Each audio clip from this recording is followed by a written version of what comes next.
Olá, meu amigo, minha amiga, muito obrigado por vocês estarem aqui no nosso Portal do José. Hoje, para mais um encontro num tempo completamente diferente daquele que nós experimentamos há exatamente um ano atrás. Você certamente jamais se esquecerá do que essa gente que estava no poder fez contra todos nós, contra o nosso país, a nossa sanidade física, a nossa sanidade mental. Portanto, na primeira semana de outubro de 2022, nós tivemos o primeiro turno das eleições presidenciais. Embora os resultados iniciais tenham sido muito favoráveis, as ameaças que pairavam sobre o nosso povo, sobre o nosso país, não foram dissipadas, porque nós vimos do que essa gente insana cometendo crimes, seria capaz de fazer contra todos nós. Essa fase mudou, agora eles estão sendo, em sua grande maioria, começando a ser responsabilizados criminalmente, muitos irão para as cadeias, embora muitas pessoas ainda não estejam vislumbrando essa realidade nesse momento, mas é o que acontecerá, como eu tenho sempre dito aqui para vocês. E nós voltamos a discutir situações do mundo real, do mundo concreto. No entanto, nós vamos ter que, o tempo todo, manter alguma atenção a esse tipo de enfermidade, né, que acometeu uma parcela da sociedade brasileira, mas é uma enfermidade funcional para o poder econômico. Eles funcionam sempre como soldados de reservas de um modelo econômico, né, que a gente classifica como neo-escravocrata aqui no nosso país. Bom, eu vou conversar com vocês sobre essas situações que estão acontecendo, os remanescentes desses criminosos que ainda estão no poder e estão mancomunados com grandes estruturas econômicas para lesar o povo brasileiro. Bom, antes de mais nada, quero convidar você que está chegando nesse instante ao nosso portal e não nos conhecia para que você se inscreva aqui conosco. Você que é muito bem-vindo e muito bem-vinda. E venha participar aqui das nossas atividades. Participe dos nossos chats, mande seu comentário, dê o seu joinha. Se puder, se inscreva também no nosso clube de membros, tá bom? Então, vamos seguir em frente. Gente, muitas coisas acontecendo no Brasil, né? Mas, como eu disse para vocês, agora num tempo completamente diferente. Uma das situações que começa a entrar no radar dos analistas de uma maneira geral, é a popularidade, é a aprovação do governo atual, do governo do presidente Lula. E aí existem algumas armadilhas que eu acho que devem ser o tempo todo desarmadas, mas eu fico muito impressionado às vezes com uma certa inocência de pessoas que estão no governo federal, principalmente as pessoas que estão na área de comunicação. Eles se deixam levar, isso é notório, por pesquisas de opinião. Olha, estamos no caminho certo, olha, as pesquisas estão dizendo que nós estamos bem, né? Então, acabam se desguarnecendo de enfrentamentos que precisam ser realizados, porque o poder econômico, junto com o poder midiático, que, na verdade, o poder midiático é sempre o porta-voz, né, dessas estruturas, eles não estão parados, eles continuam a fazer uma militância, uma pregação ideológica, uma pregação econômica, dia e noite, sem parar. E aquele que se coloca para ameaçar algum desses interesses é fulminado, né, destroçado. Isso precisa ser sempre entendido, porque não tem ninguém inocente nesse jogo. E aí a gente fica vendo coisas como essa. Eu pego no Poder 360, né, Lula é aprovado por 54,9% da população, diz pesquisa da CNT. A gente pega aqui o Reinaldo Azevedo. Ontem ele fazendo aqui uma análise, até vou pegar um trecho aqui para vocês, eu acho que dá para a gente escutar o que ele avalia. Vamos ver aqui. E aí a gente nota que houve uma oscilação de 2 pontos para baixo no ótimo e bom e 2 para cima no ruim péssimo, portanto ficou dentro da margem de erro e está igual ao levantamento anterior, né, que é de maio. Reinaldo, esse número é bom? É muito bom. E eu vou dizer por quê. Com os números seguintes agora. Aprovação ou reprovação de Lula. Que, por exemplo, já falei aqui mais de uma vez, nos Estados Unidos é isso que eles levam em conta. Esse negócio é ótimo, bom, mais ou menos. É bom, mas eu tenho aqui uma nota de rodapé, mas não sei o quê. Em última instância, aprova ou reprova o governo? É isso que conta.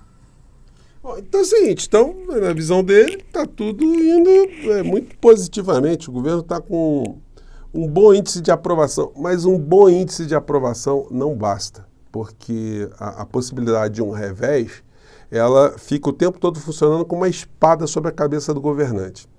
Quando a gente vê uma notícia como essa aqui, Petrobras não descarta um novo aumento de combustível esse ano. Tempestade perfeita, diz Prates. Em evento para comemorar os 70 anos da estatal, o presidente da empresa afirmou que nova política de preços minimiza os efeitos da volatilidade de preços no exterior. Só que nós estamos tendo, gente, reajustes de combustíveis de um modo muito parecido com o que a gente estava tendo na época da PPI. Estamos tendo agora uma elevação do dólar no Brasil, então, em breve, a gente vai ter a declaração que temos um novo aumento de combustíveis. Como esse modelo está sendo um modelo incorporado, um modelo que os grandes veículos de comunicação, empresariado nacional e internacional, investidores, eles apoiam, então todo mundo está minimizando os reajustes que estão acontecendo. Mas o diesel, por exemplo, já está mais de R$6 aqui no Brasil. Então, vai chegar um momento que, se essa política se mantiver dessa forma, a Petrobras, com o senhor Prats, estará sabotando qualquer tipo de iniciativa do governo e a popularidade começa a cair, porque isso tudo começa a ter impacto na economia. Os preços começam a subir, o custo de vida começa a subir, enfim, a gente tem uma série de problemas. Além de não colocar de uma forma bem concreta qual foi a proposta do governo federal para acabar com essa tal da PPI, para abrasileirar os preços. Isso não está muito claro para a população, até porque os dividendos dos acionistas da Petrobras continuam em patamares estratosféricos. Mas, pelo menos, isso é muito positivo da gente estar voltando agora a discutir. Como alguns remanescentes também desse modelo estão agora passando a ter mais proeminência, Antes Paulo Guedes, agora os seus remanescentes. Um que entrou agora na pauta do dia foi o senhor Tarcísio, o governador de São Paulo.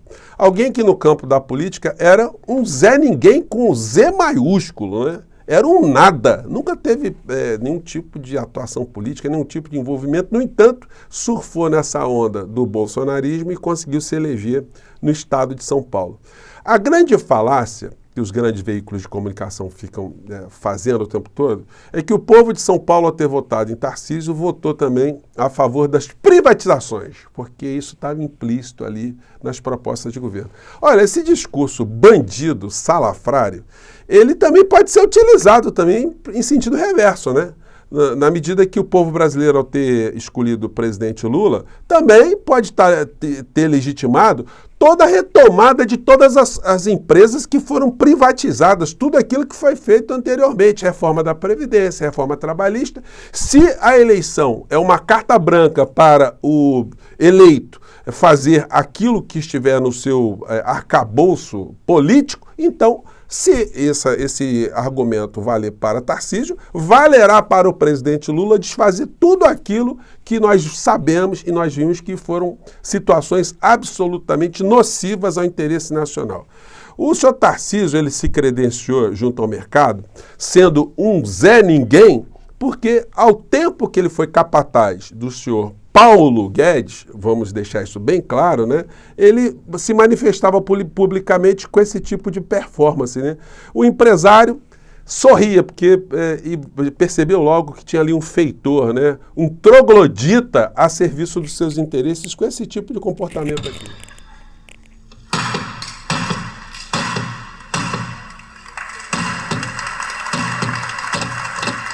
Gente, isso são modos de alguém que está no campo da civilidade, no campo da racionalidade?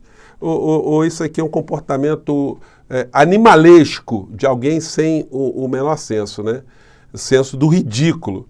Inclusive porque essa figura aí, que com esse tipo de comportamento, ele viveu a vida inteira às custas do erário público. No entanto, ele passou a ser um liberal de última hora. Agora, o senhor Tarcísio agora, como governador de São Paulo, ele que adquiriu essa confiabilidade do mercado como sendo o novo capataz, aquele que era um militar medíocre e passou para ser um auxiliar medíocre de Bolsonaro para virar um governador idem do estado de São Paulo a serviço desses grandes grupos.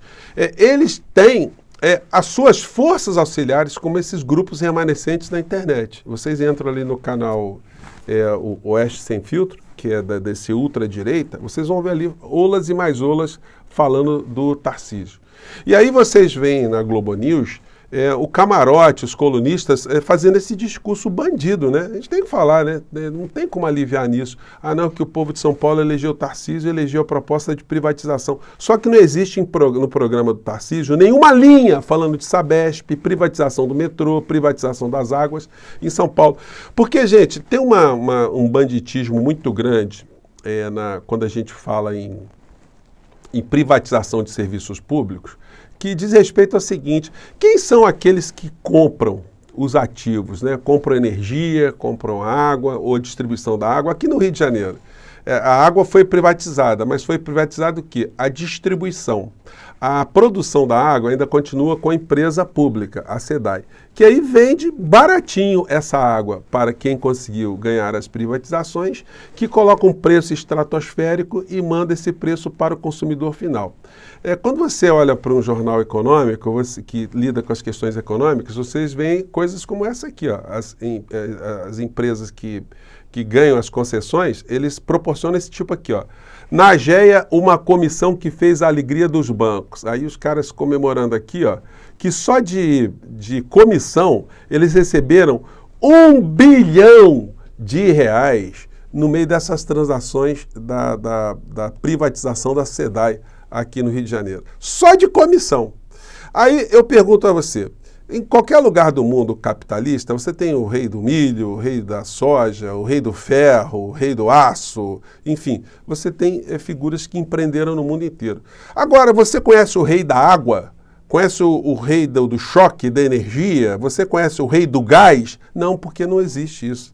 Todos eles se locupletam daquilo que foi investido pelo Estado, com dinheiro do povo, dos seus países. E aí eles abocanham aquela estrutura que está pronta e simplesmente retiram o dinheiro, maximizando cada vez mais a transferência de dinheiro da população para grupos econômicos. Aqui no Rio de Janeiro, um dos lotes que foi vendido pela SEDAI, que foi arrematado do serviço de água aqui no Rio de Janeiro, caiu nas mãos do Banco Itaú e de uma empresa estatal de Singapura.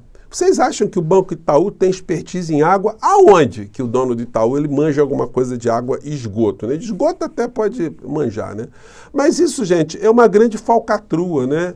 Porque, na verdade, quando a gente pega o Tarcísio, o que ele está? Ele está a serviço desses grupos todos. E aí, quando a gente vê aqui os jornais do dia de hoje, a gente vê notícias como essa aqui, ó, que vai passando nas entrelinhas, né? Ninguém dá muita bola. Olha que empresa que foi privatizada, a Light, como é que ela está hoje.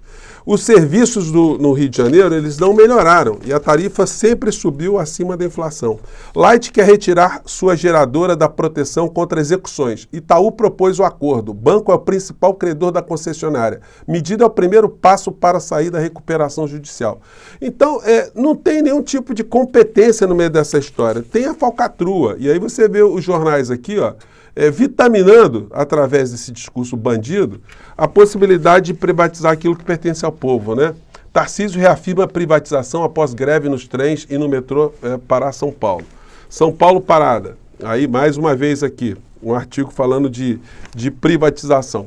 Então, na verdade, o que nós temos são capatazes, né, a serviço desse modelo todo, que tira do povo para levar cada vez mais para grupos concentrados, né? Gente, são contradições que a gente vai ter mais oportunidades de jogar aqui, de falar com vocês, né? Mas percebam, né?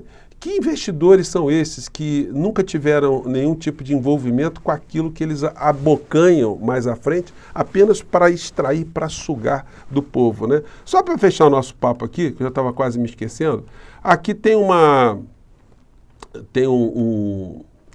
gráfico que eu peguei no ICL, mostrando aqui o comparativo dos preços de energia no Rio e em São Paulo, onde foi privatizado e onde não foi privatizado. Ou seja, no Rio de Janeiro, onde foram privatizados o metrô, o trem e a água, os valores são muito superiores aos praticados em São Paulo, onde ainda os serviços são públicos. Eu vou colocar esse trecho do vídeo aqui para vocês, mas por enquanto eu vou ficando por aqui.